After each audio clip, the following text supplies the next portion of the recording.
হাওড়া সদর লোকসভা কেন্দ্রে তৃণমূল কংগ্রেসের প্রার্থী প্রসূন বন্দ্যোপাধ্যায়ের বিপুল ভোটে জয়লাভের পর হাওড়ার উনসানি 46 নম্বর ওয়ার্ডে তৃণমূল নেতা তৈবুর দর্জির নেতৃত্বে জয়ের আনন্দে মেতে উঠল কর্মী সমর্থকরা। अभी वो लोग किधर है? वो लोग किधर है? देखिए 4 तारीख में हम आए, खत्म हो गया। देखा गया आपको, आप अपने समर्थकों के साथ झूमते हुए नाचते हुए, क्या बोलूँ? बहुत अच्छा लगता है। ज्यादा नाचा नहीं जानता, उसको बच्चा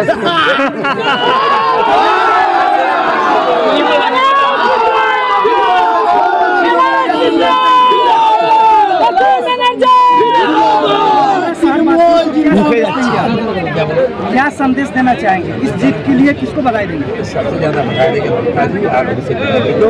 और जो बच्चा लोग हमारा काम छोड़ के किसी को नहीं बोल के लड़ाई किया, जिसको फोटो नहीं उठते वो आदमी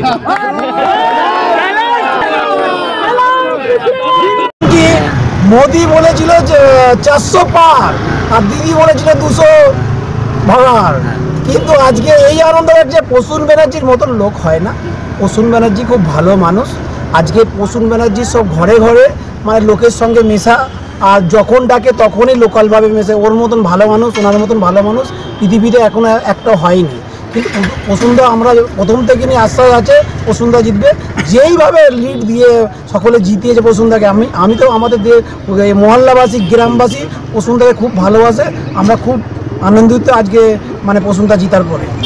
আর প্রসূনদা প্রচণ্ড হেল্প করবে, বলে দিয়েছে প্রসূনদা যে আমি যা কিছু মানে এইখানে আমাদের বিশেষ করে 56 নম্বর ওয়ার্ডে ওনাকে যা ভোটে লিড দেওয়া হয়েছে, দাদা কথা দিয়েছে যে তৈবুর এইখানে কোনো টেনশনে যা কাজ আমি করে দেবো। প্রসূনদা অনেক কাজ করেছে এখানে। প্রসূনদার মতো মানুষ হয়। প্রসূনদা আমাদের কি নাই করিনি এখানে। হাই মাস থেকে রাস্তা থেকে এই কদিন আগে 3 কোটি টাকার রাস্তা করেছে প্রসূন ব্যানার্জি। তো প্রসূন ব্যানার্জিকে ধন্যবাদ দিচ্ছি যে প্রসূন ব্যানার্জি এইভাবে কাজ করবে বলে বোঝানো যাবে না। প্রসূনদা সত্যি খুব ভালো মানুষ।